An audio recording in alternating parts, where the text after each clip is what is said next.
नमस्कार. दिवसाची सुरुवात करूया स्वामींच्या नामस्मरणाने. माझ्या या चॅनेलवरती तुमच्या सर्वांचे मनपूर्वक आभार. तुम्ही जर या चॅनेलवरती नवीन असाल आणि स्वामींची सेवा मनापासून करत असाल तर चॅनेलला सबस्क्राईब करा आणि कमेंटमध्ये श्री स्वामी समर्थ लिहायला विसरू नका.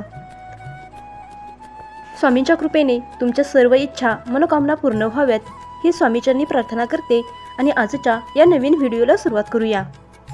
आजच्या या व्हिडिओमध्ये आपण होळीच्या रात्री नारळाचा एक उपाय आपल्याला करायचा आहे. यामुळे तुमचे आयुष्य नक्कीच बदलेल.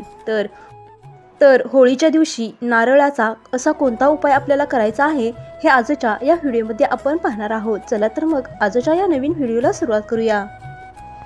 होलिका दहनाच्या रात्री पाण्यासोबत एक नारळ घ्यायचा आहे आणि तो नारळ एखाद्या आजारी किंवा पीडित व्यक्तीवरून 7 वेळा किंवा 21 वेळा घड्याळाच्या दिशेने फिरवा.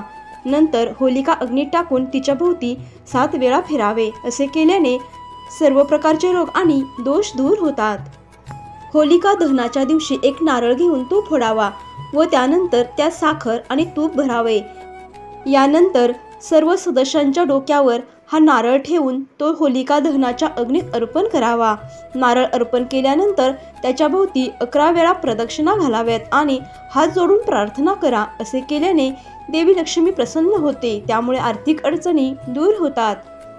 जर तुमचे काम बिघडत असेल किंवा तुमच्या कुंडलीत राहू दोष असेल तर एक नारळ घेऊन त्यात जवसाचे तेल भरा आणि त्यात थोडासा गूळ घाला.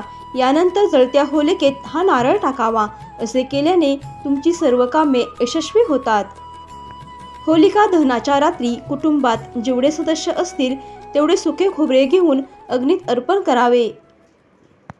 असे केल्याने अग्नीमध्ये नकारात्मक शक्ती नष्ट होते आणि घरातील सदस्यांवरील वाईट नजर, रोग आणि दोषही दूर होतात. तसेच होलिका दहनाच्या अग्नीत नारळासोबत कापूर टाकल्याने जीवनात येणारे सर्व अडथळे दूर होतात.